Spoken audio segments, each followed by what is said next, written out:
para resolver los casos. Entonces, si gustan, vamos a compartir pantalla, vamos a poner una presentación y vamos a ir hablando un poquito sobre de qué se trata la genética forense y cómo es que esta herramienta, como les decía hace un ratito, puede ayudar a resolver casos. Y para eso vamos a empezar precisamente hablando de un caso, de uno de los más recientes. Lamentablemente, una situación que nosotros vivimos como sociedad es una realidad, es la criminología, es la criminalística, son los procesos en los cuales las personas violentan derechos fundamentales de otras personas, como por ejemplo el derecho a la vida, el derecho a la libertad sexual, el derecho al libre tránsito, etcétera. Y cuando se violentan esos derechos fundamentales, entonces el Poder Judicial, a través de las diferentes instancias del Ministerio Público, a través de las fiscalías, los jueces, que son los que imparten justicia, la defensa pública, que es quien defiende los derechos de las personas imputadas, y a través del organismo de investigación judicial, que son los encargados de hacer la investigación para poder llevar a una persona ante la autoridad judicial para que se pruebe o se descarte un hecho delictivo. Todo este proceso tiene como finalidad precisamente eso, el hacer valer y respetar los derechos fundamentales que nosotros tenemos como personas, los derechos que tenemos como país, como miembros de un país. Y precisamente este es un caso en donde toda esa serie de personas, de personal, de equipo, funciona a través de diferentes estrategias. Y en este caso en particular es un caso reciente que fue resuelto gracias a la participación de la sección de genética forense. En este caso teníamos el homicidio de 3 mujeres en el 2011. Estos femicidios tenían un aspecto en común. Se encontraron diferentes evidencias con un ADN masculino, que era el mismo ADN. Tenía el mismo perfil genético en esos 3 casos, pero no sabíamos cuál era. No sabíamos quién era la persona dueña de ese ADN. Okay. Bueno, la investigación prosiguió y en el 2019, lamentablemente, se dio un nuevo femicidio en esa zona, cuando se incluyó el perfil genético que en las bases de datos de ADN, de las cuales vamos a hablar más adelante, hizo match o una congruencia con los perfiles encontrados en el 2011. Y esto se le informó a la Oficina de Investigaciones Criminales del OIJ. Ellos comenzaron a hacer, la Oficina de Vínculos Criminales comenzaron a hacer toda una serie de investigaciones propiamente en su campo y dieron con una persona que en el 2011 pues tenían como un sospechoso, pero que no había ahondado en mayor detalle. Ese sospechoso no lo llevaron al Departamento de Ciencias Forenses en el 2026 y al incluirlo en esta base de datos, el CODIS, que como les digo, vamos a hablar más adelante de él, resulta que dio match. Y así logramos identificar a la persona que había cometido el homicidio de las 3 mujeres del 2011 y de la del 2019. Inclusive se cree que hay otras causas involucradas. Entonces, como ven ustedes, la participación de la ciencia a través de la genética forense fue fundamental para poder resolver este caso. Vamos a ver cómo es que se lleva a cabo este proceso. ¿Okay? Y esto ya son los detalles propiamente de la detención de este señor, de apellido, me parece que era Forbes, por aquí es Forbes, perdón, de apellido Forbes, que ya fue detenido y que fue presentado ante las autoridades judiciales para que se realice el debido proceso, el juicio y demás, pero hay mucha evidencia científica que justifica y fundamenta a esta persona como culpable de esos hechos delictivos. Y como dice la noticia, pues ahí es una participación muy importante de parte del Departamento de Ciencias Forenses a través de la sección de genética forense. Bueno, y como les decía hace un rato, vamos a ir un poquito atrás. Empecemos por hablar qué son las ciencias forenses. Y las ciencias forenses es pues sencillamente cualquier rama del conocimiento científico, cualquiera, que esté al servicio de la ley, al servicio de la resolución de un caso. Puede ser química, puede ser física, puede ser biología, puede ser las diferentes ingenierías. De hecho, en el Departamento de Ciencias Forenses contamos con profesionales en los más diversos campos. Tenemos compañeros de ingeniería civil, ingeniería topográfica, físicos, químicos, biotecnólogos, biólogos, microbiólogos, como es mi profesión. También tenemos criminólogos, tenemos especialistas en documentos dudosos, fotógrafos forenses, en fin, tenemos una gama de científicos porque cada uno desde las diferentes ramas de especialización aportamos para la resolución de los casos. Y esto lo hacemos a través de un principio fundamental que rige las ciencias forenses, que es el principio de Locard. El principio de Locard lo que dice es que cuando dos objetos están en contacto el uno con el otro, se transmiten partículas de uno al otro y viceversa. Veamos aquí. En un hecho delictivo siempre vamos a tener, bueno, generalmente tres elementos importantes. Vamos a tener la escena del delito, vamos a tener a la víctima y vamos a tener al victimario. ¿Cómo es que funciona el principio de Locard? Funciona que cuando está en contacto la víctima con el agresor, se transmiten partículas de este hacia la víctima y de la víctima hacia el agresor, del agresor hacia la escena y de la víctima hacia la escena. ¿Cómo funcionan entonces las ciencias forenses? Bueno, con la identificación de esas partículas, precisamente. Por ejemplo, en un caso de robo, que el agresor deje sangre, el delincuente deje sangre en la escena. Y al dejar esa sangre, a nosotros recolectarla e identificar, entonces podemos ligar al agresor con la escena de la escena del robo. En un caso de un delito sexual, vamos a encontrar restos de fluidos biológicos en el cuerpo de la víctima y también podemos encontrar algunos fluidos biológicos, generalmente sangre, en el cuerpo del agresor.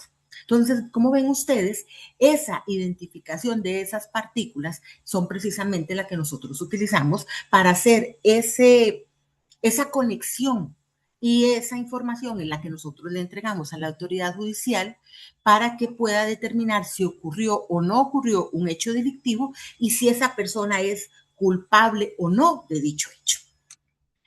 Este señor que está acá es don Edmond Locard, que fue el científico que desarrolló este principio que todavía el día de hoy, vean ustedes los años que hace de eso, y todavía hoy sigue siendo el pilar fundamental de las ciencias forenses. ¿Okay? Y como les decía hace un rato, uno de los elementos más importantes de esta triada es precisamente la escena del delito. Ahí es donde vamos a encontrar muchas de las evidencias que nos van a permitir poder hacer esa conexión entre los diferentes elementos, escenas que me van a permitir ligar al sospechoso, por ejemplo, de una agresión o de un homicidio. Ya propiamente en nuestra sección, en la sección de genética forense para la cual laboro, nosotros tenemos dos objetivos principales. El objetivo es la búsqueda de tejidos y fluidos humanos, principalmente semen, saliva y sangre, que son los que se encuentran más frecuentemente en los casos, son los fluidos que se encuentran más frecuentemente en los diferentes casos que nosotros analizamos. También hacemos análisis de huesos y de dientes, sobre todo en la identificación de restos óseos de personas que aparecen y ya está el nivel de putrefacción tan avanzado que ya lo que quedan solamente son restos óseos. Bueno, con esos restos nosotros también podemos identificar la identidad de una persona. Músculo, materia fecal, células epiteliales, que ahorita en todo lo que son los casos de sicariato están teniendo una función muy, muy importante, una labor muy importante en este tipo de casos. Y posteriormente que ya tenemos identificado el fluido biológico, entonces ahora procedemos con ese fluido a hacer la identificación forense por ADN. Vamos a ir viendo algunos de los pasos. Vamos a hablar de la investigación por sangre. En la investigación por sangre podemos tener diferentes tipos de evidencias. Podemos tener ropas con manchas de sangre, un cuchillo, que estas son de las más frecuentes, manchas en una pared, por ejemplo, cuando apuñalan a una persona que salen las gotas o los chorros de sangre y quedan en la pared, etcétera, que son lo que nosotros llamamos sangre patente, que son la sangre que podemos ver a simple vista. Pero también en algunas escenas podemos encontrar lo que se conoce como sangre latente, que es sangre que no vemos a simple vista porque ha sido modificada generalmente por el agresor, pero que con reactivos, por ejemplo, como el luminol, podemos ver. Entonces, lo primero que tenemos es los diferentes tipos de evidencias. Después de que ya tenemos las evidencias, se hace la recolección, el levantamiento con una serie de procesos muy importantes que garanticen el valor probatorio de esas evidencias, cadena de custodia, por ejemplo, debido a embalaje, lacrado, etcétera. Entonces llegan al laboratorio. En el laboratorio hacemos una serie de análisis. Primero empezamos con unos análisis preliminares para determinar si esa mancha realmente es sangre, porque hay muchas manchas que pueden parecer una mancha de vino, por ejemplo, algunas manchas de las hojas de plátano, a veces también parecen que pueden ser sangre y resulta que no lo son. Entonces hacemos una prueba preliminar muy sencilla, pero muy eficiente, que se llama la prueba de Caster-Meyer. Esa nos dice, ok, sí, sí estamos ante una mancha de sangre. Ahora, esa mancha de sangre puede que no sea necesariamente de origen humano, puede ser perfectamente de un perro, de la vaca, de que la persona hizo carne asada y entonces ahí había restos de sangre de los bistecs que estuvo preparando. Y entonces nosotros verificamos que esa sangre sea sangre humana a través de la identificación de hemoglobina de origen humano. Ya tenemos identificado entonces que sí es sangre y que sí es de origen humano. Esto para sangres. Para semen, nosotros vamos a tener dos tipos de orígenes principales de evidencias. Uno que va a ser el cuerpo de la víctima. Y ahí se van a recolectar evidencias por parte de los médicos forenses de los diferentes sitios anatómicos donde la víctima haya indicado que hubo penetración. Se recolectan frotis vaginales, anales, orales, etcétera. Y también se recolectan las ropas donde que la persona portaba el día que ocurrió el hecho delictivo. Y a través de diferentes estrategias se ubican manchas que tal vez no son visibles a simple vista, pero que a través de estas estrategias podemos observar. Nuevamente, una vez que se hace la recolección de estas diferentes evidencias, tanto los aplicadores de sitios anatómicos de las víctimas como las ropas que portaban en el momento del hecho delictivo, a todas estas evidencias se procede a lo que es la realización de los análisis para la investigación por semen. Y para ello hacemos diferentes pruebas. La más importante de todas es el análisis que nosotros denominamos por tinción de Cribb-Mastrix, que es la búsqueda de espermatozoides. Y se llama así Cribb-Mastrix porque en realidad los espermatozoides se tiñen de colores muy navideños, como ven ustedes acá, en esta fotografía de acá, pues quedan, la cabeza del espermatozoide queda de color rojo y las colitas quedan de color verde. Cuando nosotros encontramos a los espermatozoides, decimos, ya está. Ahora sí, resolvimos una parte muy importante del proceso. A veces, por diferentes circunstancias, un hombre puede no tener espermatozoides en su fluido seminal porque se practicó la vasectomía, por ejemplo, o porque tiene algún tipo de patología o de enfermedad que hace que no tenga espermatozoides. No hay problema. Nosotros seguimos buscando a través de la presencia de proteínas que están en alta concentración en el semen, como el antígeno prostático o P30 y esta otra prueba que se llama la prueba de brentamina, que es con la intención de determinar fosfatasa ácida, que también ambas están en altas concentraciones en el semen. Bueno, ahí ya logramos identificar la presencia de este fluido biológico. Y el tercero, que como les decía, es de los más frecuentes en los que nosotros recibimos en el laboratorio, es la investigación por saliva. Y para esta investigación, ¿qué es lo que nosotros recibimos más frecuentemente? Colillas de cigarro, gomas de mascar, muestras recolectadas de botellas, de vasos, de latas y también muestras recolectadas de los cuerpos de las víctimas, generalmente asociados a delitos sexuales. Muestra del cuello, muestras de mamas, etcétera, que también nos pueden ayudar a identificar al agresor. Entonces, como ven ustedes, hay una gran variedad de muestras. Y nuevamente, para estas muestras también tenemos análisis específicos para la investigación por saliva, como es la detección de la amilasa salival, que es una proteína que se encuentra en una alta concentración en este fluido biológico. Y esto lo hacemos a través de estas dos estrategias. Una prueba preliminar que se llama la prueba de Fadevas y otra prueba un poco más específica que es también ya para la presencia de amilasa de origen humano. Cuando nosotros ya tenemos identificados estos fluidos, ahora hay otros de los fluidos que nosotros no hacemos una identificación preliminar. Por ejemplo, en el caso de restos óseos, el hueso nosotros no necesitamos identificarlo. El hueso, la sección de patología forense no lo entrega y nosotros más bien lo que hacemos con eso es pulverizarlo como parte del proceso. Es un proceso bastante complejo. La identificación de restos óseos es de los análisis más complicados que hacemos en los laboratorios forenses.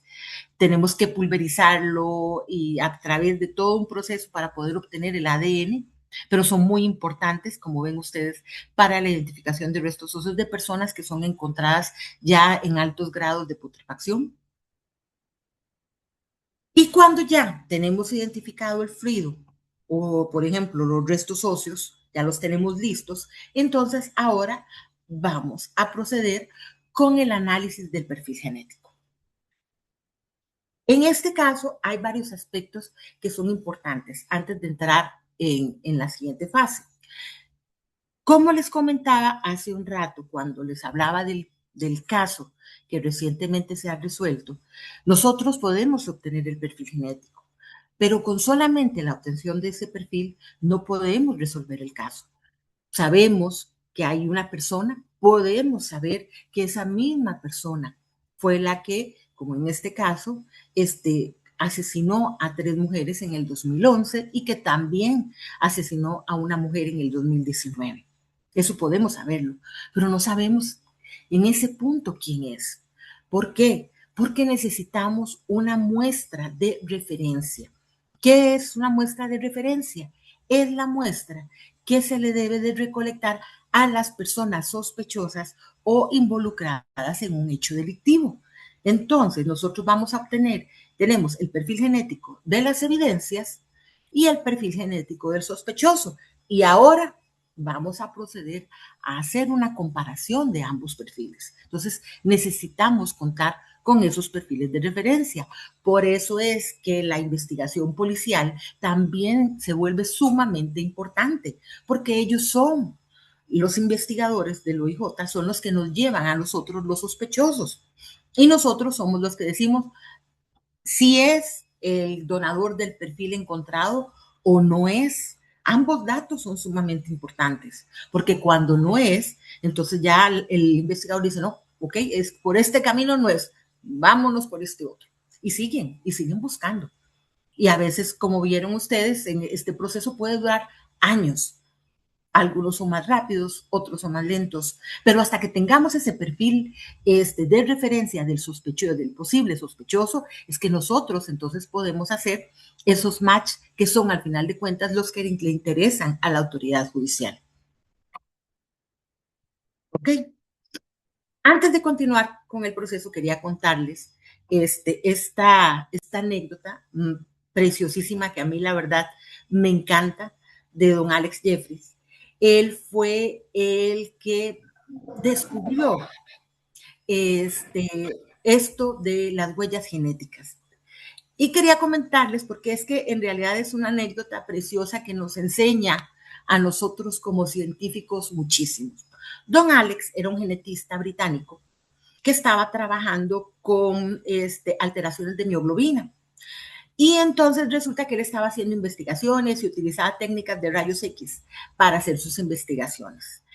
La cuestión es que en cierto momento él comenzó a utilizar una estrategia con unas enzimas de restricción.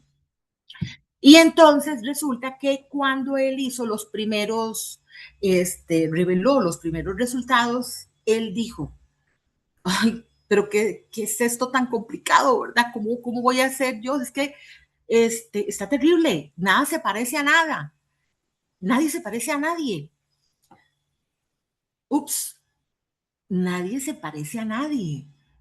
Y si esto sirve para identificar, y entonces ya luego posteriormente comenzó a hacer pruebas con él mismo, con un técnico también, con personal del laboratorio y la familia del personal del laboratorio, y comenzó a darse cuenta de que efectivamente resulta que en esas partes en específicas del ADN, que ahora las vamos a ver, nadie se parecía a nadie y se dio cuenta del potencial que esto tenía. Y entonces él lo que hizo fue que se comunicó con expertos forenses de la época, porque él no trabajaba en ciencias forenses en ese momento, y les comentó su idea. Pero vean ustedes aquí lo que yo quisiera recalcarles. ¿Cuántas personas probablemente se encontraron con ese mismo dilema de que estaba tan difícil de poder comprender los resultados, que no habían similitudes y no todo el mundo vio lo que él pensó? Y es que en realidad eso es descubrir en este momento, es ver lo que todos ven y pensar lo que nadie había pensado. Y nosotros como científicos muchas veces nos podemos enfrentar a situaciones como estas. Y lo importante es precisamente eso, abrir la mente y ver posibilidades y ver que eso que tal vez no está saliendo como yo quería que saliera o como yo pensé que iba a salir, y sin embargo puede tener una enorme finalidad, una enorme función en otro campo totalmente diferente. Es eso, es no ver solamente, no cerrarnos nosotros en el tubo, sino ver más allá, pensar, salirnos de la caja, pensar más allá. Y a mí me parece que esto es una experiencia de vida de este señor, don Alex, maravillosa para nosotros como científicos. Es no cerrarnos en el tubo, es darnos cuenta que detrás de esto, además de personas, a pesar de una historia, también además de una historia, también hay un mundo de posibilidades. No cerrarnos a ideas, no cerrarnos a pensar diferente. Bueno, ahora, con esas estrategia que don Alex está usando, se ocupaba una gran cantidad de sangre para poder hacer el análisis. Actualmente, nosotros ocupamos cantidades muy, muy pequeñas de ADN para poder hacer el análisis. Disculpen.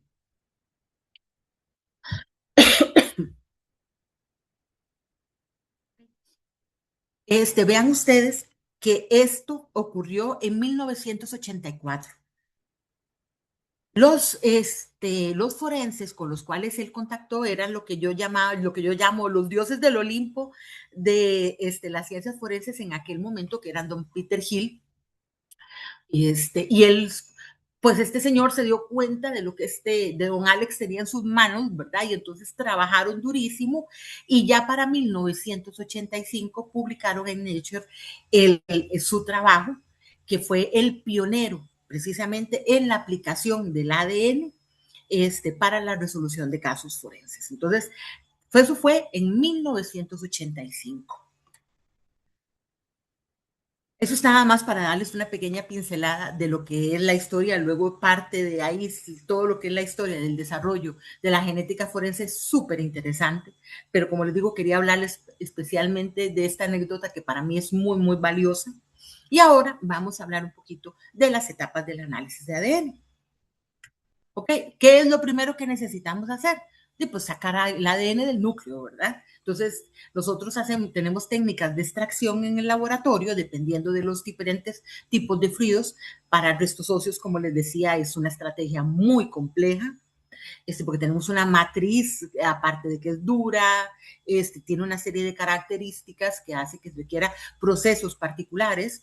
El semen también tiene procesos particulares, y la sangre, la saliva, en fin, cada uno de ellos requiere diferentes estrategias, y entonces lo que hacemos es que a través de estas estrategias lisamos la célula, eliminamos todos los restos proteicos, todo lo que a nosotros no nos sirve, y dejamos el Eppendorf, dejamos el ADN, que es lo que nosotros vamos a utilizar.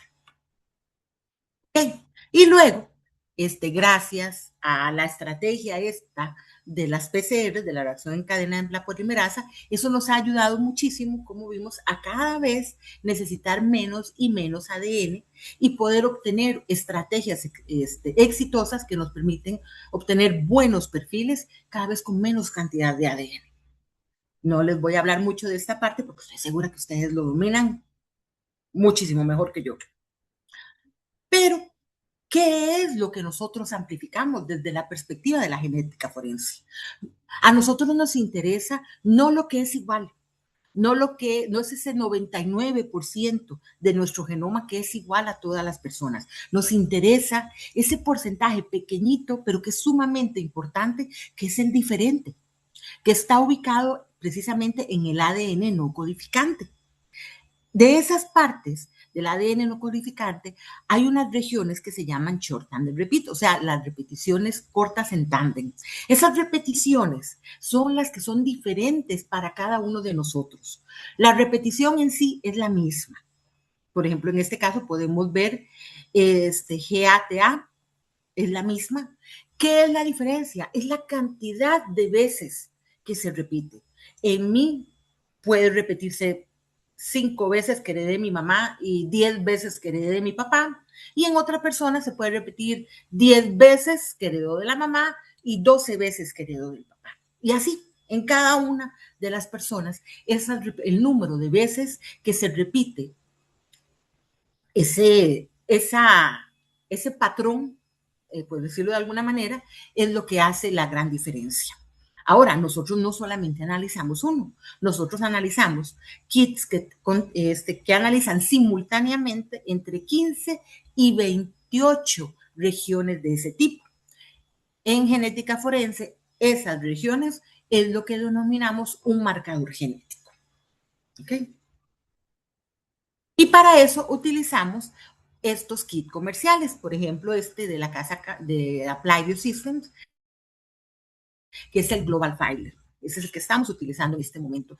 Estos kits han sido perfeccionados a través de los años a propósito de todos los mismos requerimientos que nosotros como peritos les decimos. Vean, necesitamos que sea más sensible y que no se vea afectado por inhibidores de la PCR. Necesitamos que no nos afecte la tierra, que no nos afecte el hierro, que no nos afecte el herrumbre, que no nos afecte en fin, ¿verdad? Todo, como quien dice la carta al niño. Y entonces estas personas se han dedicado a trabajar duro para producir estos kits que cada vez son más y más robustos. Pero como todo en la vida, todo tiene un precio. Todo tiene un precio. ¿Qué ha significado esto? Ha significado que nosotros, desde el laboratorio y en la misma escena del delito, se tengan que maximizar las medidas de protección, el uso de equipos para no contaminar la evidencia con nuestro propio ADN, porque resulta que nosotros también tenemos ADN. Entonces es un riesgo altísimo y se ocupa lo mínimo para poder contaminar esas evidencias. De hecho, nos ha ocurrido cualquier cantidad de experiencias nosotros mismos en el laboratorio que nos han obligado a maximizar muchas medidas. Por ejemplo, ya nosotros sabemos que si uno está resfriado, uno no puede hacer análisis de laboratorio.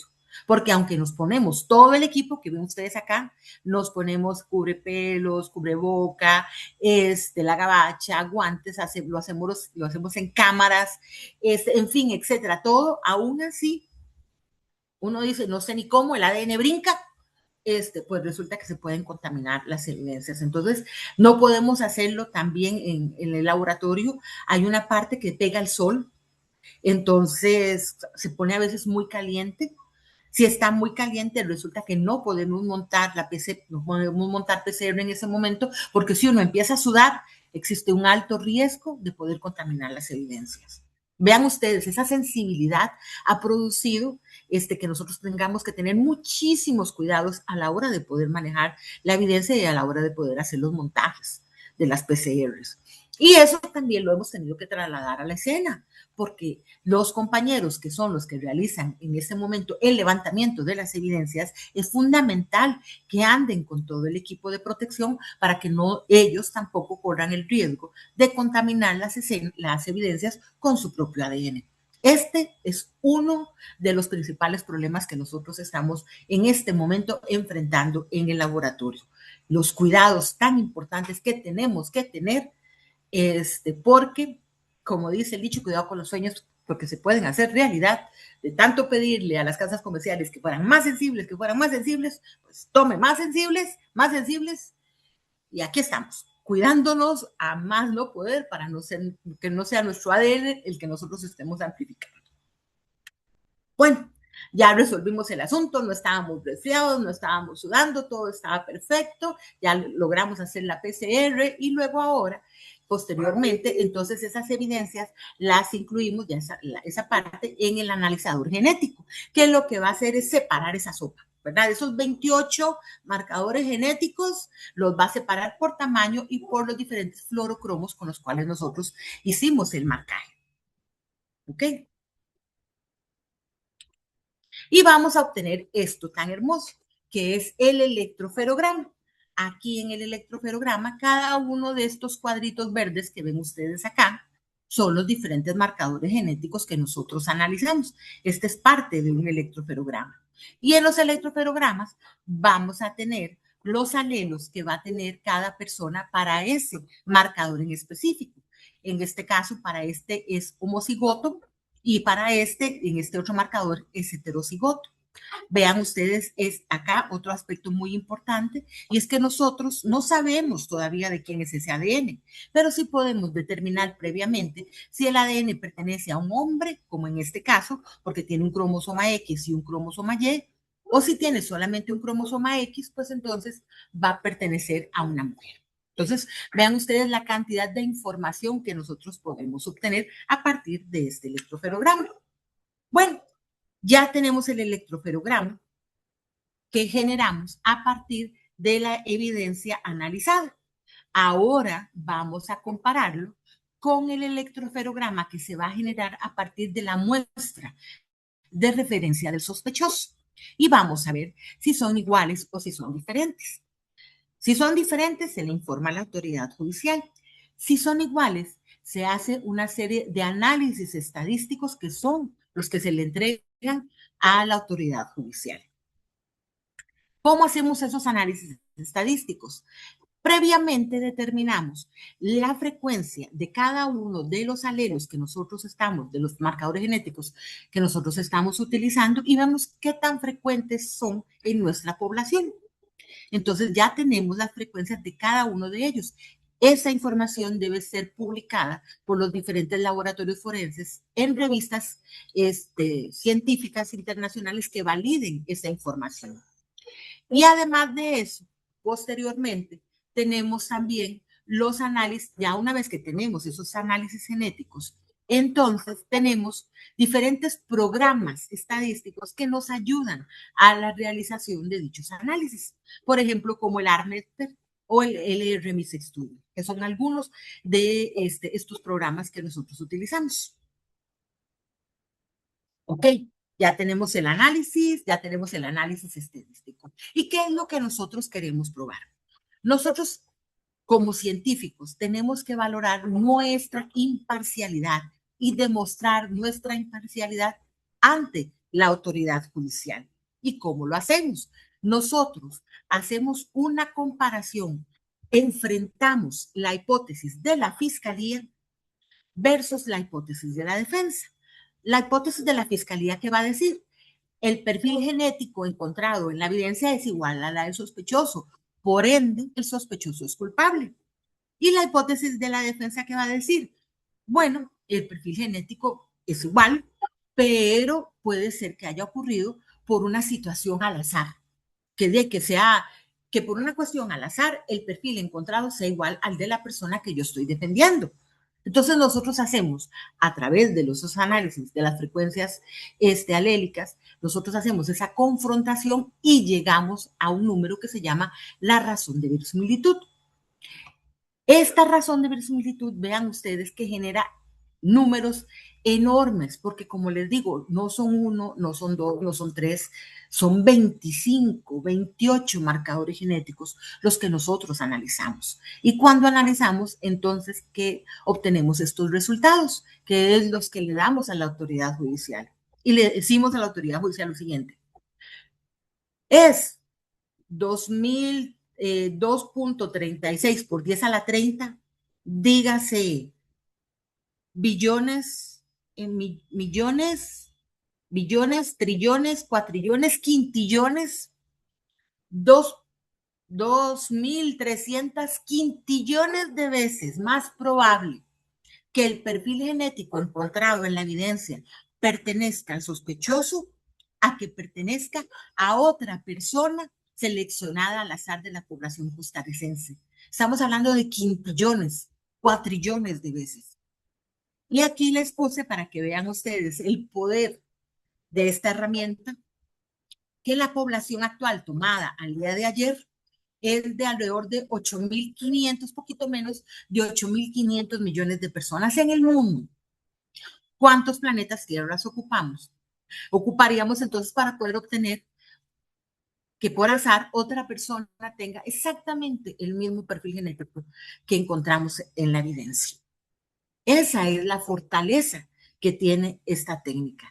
Y esa es la información que nosotros le damos a la autoridad judicial para que pueda entonces hacer justicia y determinar ya al final de cuentas la verdad real de los hechos y poder determinar si una persona es culpable o no, porque nosotros entregamos esta información, pero es el juez el que al final de cuentas es el que determina la culpabilidad o la inocencia de una persona con todas estas herramientas que nosotros le entregamos a la autoridad judicial.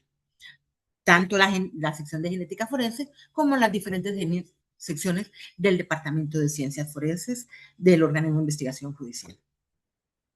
Ahora, ¿qué pasa cuando no tenemos un perfil con quien comparar? No hay problema. Tenemos nuestras bases de datos de ADN. Las bases de datos, ¿qué es lo que hacen? Comparan los perfiles genéticos que van siendo ingresados y nos permite hacerlo de forma automatizada. Entonces, cada vez que se ingresa un perfil nuevo en la base de datos, este perfil se compara con todos los perfiles que ya están previamente en esta base de datos y nos avisa cuando encuentra lo que llamamos un match o una similitud entre este nuevo perfil y los perfiles que estamos agregando. Entonces, esto ayuda mucho a la resolución de casos, no solamente recientes, sino también antiguos, como el caso con el que iniciamos esta conversación. Ahora, ¿por qué sirve esto? Y también esto ya lo vimos en el caso con el cual iniciamos. Porque lamentablemente las personas que cometen hechos delictivos tienden a la reincidencia. Normalmente, cuando una persona delinque, con muchísima frecuencia vuelven a hacerlo. Y de hecho hay diferentes artículos en los que hablan de este fenómeno. Se ha visto que, por ejemplo, cuando una persona sale de la cárcel y cumple una condena, para el primer año el 65%, como pueden ver ustedes acá, de estas personas ya han delinquido. Y para el segundo año, el 85% ya delinquió. Entonces, como ven ustedes, es una situación alarmante. La mayor parte de las personas que delinquen vuelven a delinquir. Como vimos en el caso que esta persona había cometido hechos delictivos en el 2011. Bueno, duró un poquito más, duró por lo menos hasta ahorita, hasta los que se han ligado, ¿verdad? En el 2019, como dijo el mismo Michael Soto, el director del OIJ, se cree que hay algunos otros casos más, pero que tal vez no necesariamente tienen genética forense, entonces hay que buscar con otras estrategias para ligarlo, pero es una realidad. Entonces, por eso es que funciona.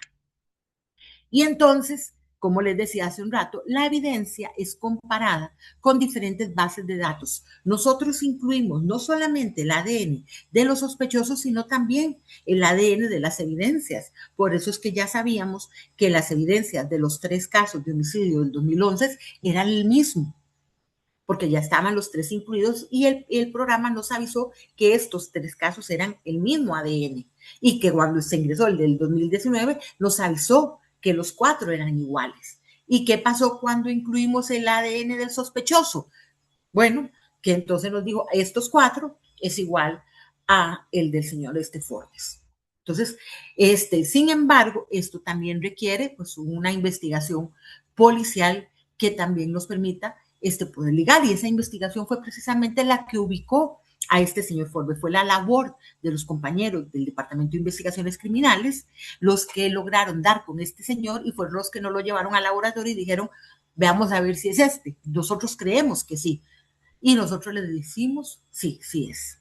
O como les comentaba hace un rato, pues también puede ser que les digamos que no era. Bueno, todo esto que les he comentado lo hacemos nosotros en el contexto de que todo nuestro servicio se encuentra debidamente acreditado.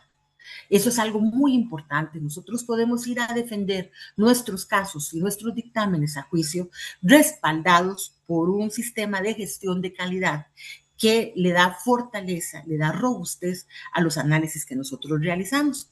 Y esta es el ente internacional de acreditación en el que nosotros nos respalda. Ha sido un trabajo durísimo. La acreditación la obtuvimos desde el 2017, fueron muchos años para poder obtenerla, es un trabajo muy, muy arduo, pero en este momento nosotros estamos acreditados, mantenemos la acreditación, no hemos tenido problemas, bendito sea Dios, todo muy bien, y estamos muy, muy contentos precisamente de eso, y como les digo, eso cuando tenemos que ir a juicio, a ir a defender una pericia, vamos muy confiados del trabajo que nosotros realizamos y de la calidad que este trabajo tiene. Para finalizar, no quería terminar esta charlita, esta conversación, sin hablarles un poquito de el campo en el que principalmente me desenvuelvo. Como hablábamos al principio, tengo más de 30 años de experiencia en el ámbito forense y esta experiencia ha sido principalmente en lo que es el ámbito de los delitos sexuales. Entonces quería hablarles un poquito sobre ellos. Cuando nosotros pensamos en un delito sexual, nosotros con mucha frecuencia como sociedad, lo que nos imaginamos son historias como estas. Todas estas son historias reales, son los casos que nos llegan a nosotros, a nuestra sección. Veamos. La ofendida viaja en un vehículo particular de su propiedad y es colisionada por otro vehículo en la parte de atrás. Cuando ella se detiene para ver qué fue lo que pasó, el sujeto la encañona con un arma de fuego, la aborda el vehículo y la obliga a continuar a una zona donde llega otro vehículo que viaja otros 2 sospechosos y entre los 3 le destrozan las prendas y la agreden. ¿Ok? Conclusión, si los chocan por detrás, si van solos, no se detengan. Mejor arreglen el carro y olvídense de eso. Refiere la evaluada que en tal fecha se encontraba en la calle La California, un sujeto desconocido le dio una Coca-Cola en lata y a los 15-30 minutos se sintió muy mareada. Vean ustedes que esto fue el 22 de marzo, el 20 de marzo, y ella despertó el 22 de marzo en una acera en Atillo con solamente parte de su ropa. Manifiesta la denunciante que el día tal, el denunciado le envió una solicitud de amistad por Facebook, la cual aceptó, y luego el día tal, la invitó a la casa habitación, indicándole para que conociera a su mamá. Cuando llegó a la casa, ella se dio cuenta que el sujeto vivía solo en un apartamento y bueno, procedió y ocurrió la agresión. Esto es lo que nosotros, si bien es cierto, es lo que vemos y es lo que nosotros imaginamos en nuestro imaginario colectivo que es un delito sexual, si pasan este tipo de casos. Ahora, ¿qué sucede con esto? Vean ustedes, por ejemplo, estos son datos del Observatorio de Violencia de Género del Poder Judicial de Costa Rica, en donde tenemos los diferentes tipos de delitos sexuales que están tipificados en nuestro Código Penal. Y si bien es cierto, si ocurren, vean ustedes la gravedad del asunto. ¿Cuántos casos están ocurriendo en este momento en el país? Alrededor de 12,000 casos al año de delitos sexuales, de los diferentes tipos de delitos sexuales. La gran mayoría de esos delitos sexuales son abuso sexual infantil, relaciones sexuales con persona menor de edad y violación. Esos son los más frecuentes. Pero tenemos una gran variedad de delitos tipificados en nuestro Código Penal. Pero para que vean ustedes que es alarmante, es una cantidad enorme de delitos sexuales lo que tenemos en nuestro país. Ahora, realidades. Vean ustedes en este caso, esta también es información del Observatorio de Violencia de Género. El 87% de las personas ofendidas de un delito sexual son mujeres y el 13% hombres. Y de los agresores, el 94% de los agresores son hombres y el 6% son mujeres. Entonces, definitivamente estamos hablando aquí de violencia de género. Las estadísticas son sumamente contundentes. ¿Ok? Nosotros en el laboratorio tuvimos la oportunidad de hacer precisamente una investigación y ver qué eran los casos, cómo eran las personas, el perfil de las víctimas que llegaban a nuestro laboratorio. ¿Ok? Y entonces descubrimos cosas muy interesantes. Nosotros circunscribimos nuestra información ya no a todos los delitos sexuales, sino a violación. ¿Ok? Al delito de violación. Y vimos que en violación el asunto todavía se agrava más. En violación, las víctimas, el 96% de las víctimas de violación son mujeres y el 99.5% de los agresores son hombres. Y en el 85% de las agresiones, el agresor es un atacante único. No son varios, es uno. Otro fenómeno que fue sumamente interesante y muy doloroso también es que las víctimas, más de la mitad de las víctimas son personas menores de edad. Y conforme aumentamos el grupo etario, la posibilidad de sufrir una agresión sexual de tipo de violación disminuye drásticamente. Esto nos dice que las víctimas menores de edad son las víctimas más vulnerables para ser, para precisamente para un caso de esta índole, de delito sexual. Otros aspectos que también nosotros descubrimos en este tipo en la investigación que recolectamos. Resulta que, si bien es cierto, la mayoría, había muchos casos, como les comenté al principio, tenemos que el 33% de los casos fueron cometidos por personas desconocidas por la víctima, pero la gran mayoría eran cometidos por personas familiares, conocidos, amigos.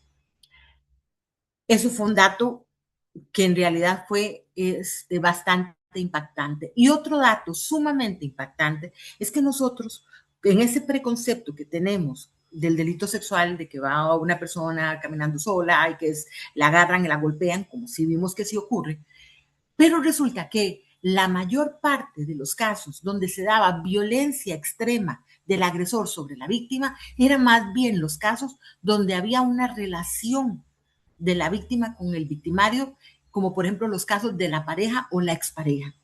Entonces, ¿qué vimos nosotros con esto? Que muchas veces la violencia doméstica, la violencia intrafamiliar, también se mezclaba con violencia sexual.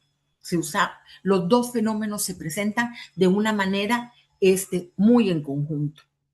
Eso es algo que fue sumamente impactante para nosotros. La mayor parte de los casos de alta violencia eran cometidos por la pareja o por la expareja y no por desconocidos. Otro dato que también para nosotros fue sumamente importante fue en dónde es que ocurre el hecho. Pues resulta que casi la tercera parte de los casos ocurrían en la casa de la víctima. Resulta que la casa no necesariamente es el lugar más seguro.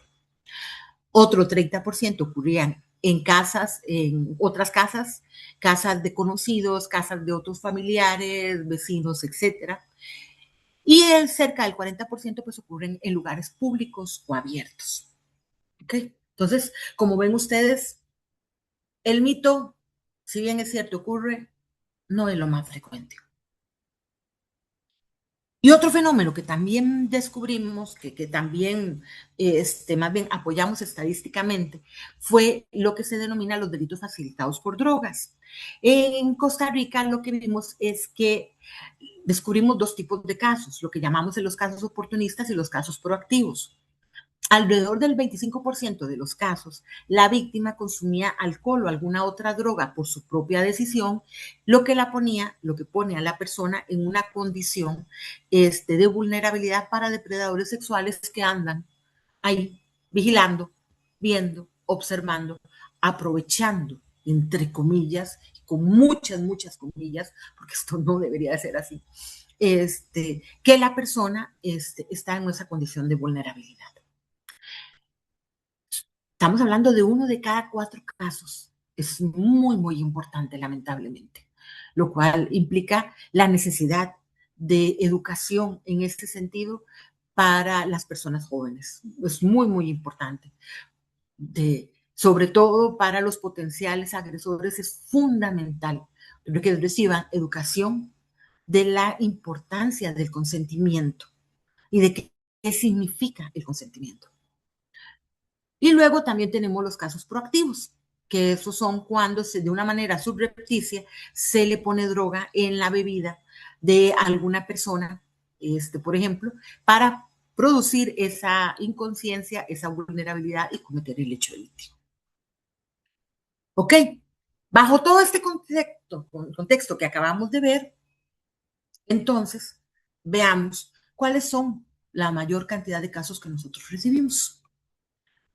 Se recibe denuncia en el Ministerio Público de una menor de 15 años de edad por el delito de violación. La menor refiere que su padrastro estaba tomado el día tal y llegó a su cuarto de habitación mientras ella estaba dormida y abusa de ella.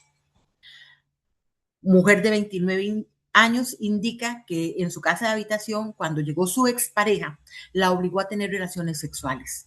Ella accedió para que no le pegara más, ya que horas antes le había golpeado con los puños en el rostro, la sujetó por el cuello, etcétera, etcétera.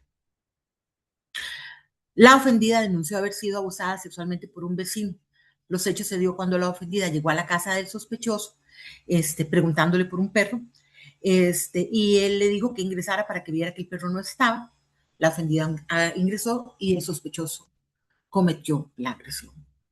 Estos son los casos que nosotros recibimos. Estos son los que ocurren con más frecuencia, con personas conocidas. Lo que hace que sea muy difícil denunciar, ¿verdad? Denunciar al padrastro, a la expareja, al vecino. Sin embargo, no podemos dejar de lado que es sumamente importante sí denunciar y sí recibir atención. Y para esa atención, precisamente, es que nació el protocolo de atención a las víctimas de delito sexual, que tiene ese nombre gigantesco. Protocolo Interinstitucional de Atención Integral de las Personas Víctimas de Violencia Sexual, primeras 72 horas, conocido como el protocolo de las 72 horas. Este protocolo lo que hace es que establece una serie de lineamientos que son acatados tanto por el personal de la Caja Costarricense del Seguro Social como el personal del Ministerio Público y del organismo de investigación judicial, dándole una atención interdisciplinaria a la víctima. ¿Cómo se activa este protocolo?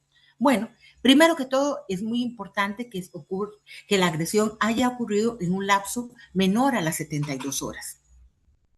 Cuando se da esta circunstancia, entonces se alerta a los diferentes profesionales que, como les decía a ustedes, del Poder Judicial como de la Caja Costarricense del Seguro Social, para garantizar todo lo que tiene que ver en el proceso, tanto la salud de la víctima como el acceso a la justicia. Si la persona decide poner la denuncia, porque ya vamos a ver que no es obligatorio poner la denuncia. También a partir de los servicios de salud, pues se garantiza el tratamiento con antirretrovirales para evitar la prevención contra el VIH. También se le da tratamiento contra otras enfermedades de transmisión sexual y anticoncepción de emergencia si la persona así lo desea. ¿Ok? ¿Qué pasa cuando una persona es víctima de una agresión sexual? Primero, puede acudir al 911. Esa es una de las principales opciones que tenemos. Puede acudir también a cualquier servicio de emergencia de los hospitales, de los diferentes hospitales de la Caja Costarricense del Seguro Social. También puede presentarse a las oficinas del organismo de investigación judicial, ya sea en San José o en las diferentes delegaciones en todo el país. También puede presentarse a las diferentes fiscalías que también están ubicadas en todo el país o a la oficina de recepción de denuncias del organismo de investigación judicial. Entonces, como ven ustedes, hay diferentes opciones de donde la persona puede presentarse cuando ha sido lamentablemente víctima de una agresión sexual. Importantísimo. Como les digo, las primeras 72 horas son fundamentales para recibir ese tratamiento y si la víctima decide poner la denuncia, pues también todo lo que tiene que ver con la recolección de las evidencias y lo relacionado con el acceso a la justicia. Importante, estas personas, tanto de la Caja Costarricense, del Seguro Social como el Poder Judicial, van a dar una atención inmediata, van a darle una atención integral 24/7, los 24 días del año, aunque sea Navidad, aunque sea fin de año, Semana Santa, la elección de Guanacaste, el día a la hora que sea, se activa el protocolo y se le da esa atención integral a las víctimas. Y este programa, como les digo, tiene tres fundamentos, tiene tres objetivos principales. La aplicación de los antirretrovirales y los otros tratamientos para otras enfermedades, la anticoncepción de emergencia, si la víctima decide poner la denuncia, la recolección de pruebas, en las cuales también el tiempo es fundamental. Entre más pronto se recolecten las evidencias, más posibilidades hay de poder obtener ese perfil genético que nos va a poder ayudar a identificar al sospechoso o de poder fundamentar también ante la autoridad judicial la agresión sexual, y también va a recibir atención emocional por parte del personal, ya sea de la Caja Costarricense, del Seguro Social o del Poder Judicial, a través del Departamento de Trabajo Social, si son personas víctimas menores de edad, o a través de la Oficina de la Atención de la Víctima, si las personas víctimas son personas mayores de edad. Entonces, como ven ustedes, es un equipo muy grande de personas trabajando para darles atención integral a la víctima y cubrirla desde todos los ámbitos, desde el ámbito clínico para la prevención y la protección de la salud, desde el acceso a la justicia para lo que es todos los aspectos legales y forenses, y desde también de la contención emocional. Entonces, como ven, una cobertura completa que se hace a las víctimas de delitos sexuales. Aspectos importantísimos, sobre todo para lo que son los hospitales de la Caja Costarricense del Seguro Social, que quiero recalcar. La atención médica es importante y es lo primero, la preservación de la salud. Como les he dicho, no es requisito que se interponga la denuncia para que en la Caja Costarricense le den la atención médica, el acceso a la anticoncepción de emergencia y los demás medicamentos. Con la valoración clínica se determinará entonces, como les digo, todo lo que tiene que ver con estos aspectos, la aplicación de antirretrovirales y demás. No importa, vean, esto es muy importante, no importa el estatus migratorio, no importa si la víctima es o no asegurada de la Caja Costarricense del Seguro Social, no importa la nacionalidad, no importa absolutamente nada. Todas las personas tienen derecho al acceso a la salud, a recibir estas atenciones, a informarles sobre la anticoncepción de emergencia y a recibir atención psicológica a nivel de la caja. Entonces, por ese punto no hay por qué preocuparse. Ya la persona está viviendo una situación muy difícil, muy dura, y todo este tipo de aspectos pues ayudan a poder sobrellevar este proceso tan lamentable y tan duro que viven algunas personas, lamentablemente. Para finalizar, recordemos, si lamentablemente en algún momento una persona es víctima de violación o conocemos a alguien que fue víctima de violación, lo primero es la salud. Es acudir a la Caja Costarricense del Seguro Social a través de los diferentes hospitales, clínicas, etcétera, a recibir atención. Llamar al 911 es una opción. Y ya hay una serie de medidas que se recomiendan con la intención de no perder la evidencia si la persona desea poner la denuncia. Algunas medidas son muy duras, muy duras, pero son muy importantes. Por ejemplo, que no se bañe o no se asee antes de la valoración forense, porque en eso podemos perder todos esos elementos que les hablaba al principio, cuando les mencionaba del principio del OCAR, que pueden ayudarnos a ligar al sospechoso con la víctima y que nos pueden permitir realizar todo lo que es el peritaje forense del cual les he estado comentando. No se cambie de ropa, no lave la ropa. Eso también es muy importante antes de presentar la denuncia. Y eso es muy difícil porque de una manera instintiva una persona lo que quiere es quitarse todo eso de encima. Y por eso es que la información es muy importante para que se le explique, y siempre se le explica a la víctima por qué es que es recomendable que no haga estas cosas, que no se hace, es muy difícil, pero es que necesitamos recuperar toda esa evidencia. Ahora, nuevamente, en esto lo más importante es siempre la víctima. Si al final de cuentas no pudo, es totalmente comprensible.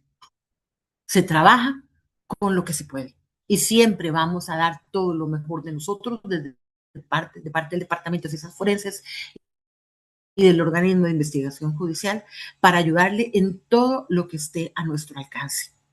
Sin sin ninguna duda. Finalmente, quisiera agradecerles por la atención brindada en esta conversación y quedo a su disposición por si tienen alguna consulta o alguna duda. Muchísimas gracias. Muchas gracias a usted, doña Lorelei. La verdad, muchas gracias por toda la labor que hacen, ¿verdad? Por este trabajo tan trascendental para las personas. Em, la verdad me dejó sin palabras la charla. Estuvo muy interesante. Y la forma en la que usted explica también me gusta mucho. Yo le decía a Valeria que qué bonito llevar una clase con usted, porque explica muy bien todo, digamos, como la línea que sigue para explicar, muy clara. Y bueno, abrimos el espacio a preguntas. No sé si alguien tiene alguna duda o algún comentario. Pueden levantar la mano, dejarlos en los comentarios o abrir el micrófono.